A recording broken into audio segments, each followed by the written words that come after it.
ऐबक एक तुर्की शब्द है जिसका मतलब होता है चंद्रमा का देवता, god of moon. Mohammad Ghori के कुतुबुद्दीन ऐबक को 1192 ईस्वी में अपने भारतीय प्रदेशों का गवर्नर बनाया था।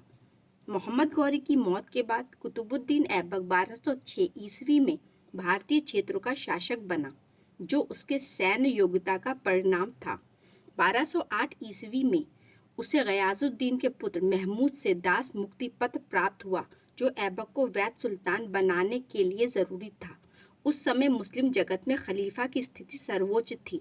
प्रत्येक सुल्तान अथवा शासक को अपने राज के स्थायित्व बने रहने के लिए खलीफा से मान्यता प्राप्त करनी होती थी। कुतुबुद्दीन ऐबक ने सुल्तान बनने के पश्चात मलिक तथा सिपह सालार की उपाधि ली। ना तो उसने अपने नाम का खुतबा पढ़वाया और ना ही सिक्के चलाए। यही कारण है कि कुछ इतिहासकार उसे सल्तनत काल का प्रथम सुल्तान मानते नहीं हैं। उसके सुल्तान बनते ही कुछ शासकों ने खुद को स्वतंत्र घोषित कर दिया तथा गढ़वाल शासक हरीशचंद्र ने कन्नौज के कुछ क्षेत्रों पर कब्जा कर लिया। प्रतिहारों ने भी उसके खिलाफ जंग शुरू कर दी। शासक बनने के बाद कुछ समय तक ऐबक ने इंद्रप्रस्थ, आज की दिल्ली को अपना सैनिक मुख्यालय बनाया, परंतु गजनी के शासक यलदोज के खतरे से बचने के लिए लाहौर को राजधानी बनाया। 1209 ईस्वी में उसने गजनी प्रदेश पर हमला किया तथा 40 दिनों तक गजनी पर नियंत्रण भी बनाए रखा।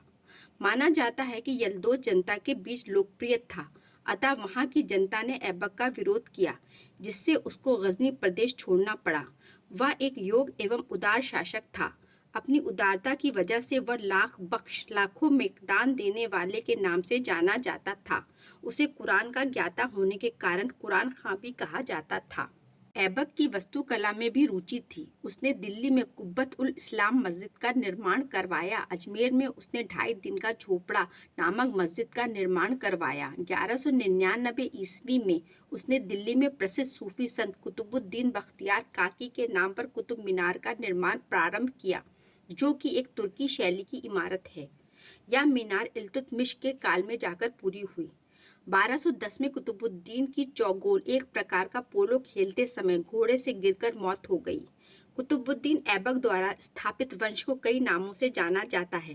पहला, गुलाम वंश, क्योंकि इसके प्रथम 3 शासक ऐबक, इल्तुतमिश तथा बलबन अपने समय में गुलाम रह चुके थे। दूसरा, मामलुक वंश। मामलुक ऐसे दासों को कहा जाता जो स्वतंत्र माता पिता के पुत्र होते हैं। ऐसे दास जिनको घरेलू सेवा में नहीं बल्कि सैनिक सेवा में लगाया जाता है। इस वंश को तीसरा नाम दिया गया है प्रारंभिक तुर्की वंश। हम अपने अगले वीडियो में सल्तनत कालीन शासक व्यवस्था के बारे में बात करेंगे। जब तक के लिए अलविदा दोस्तों।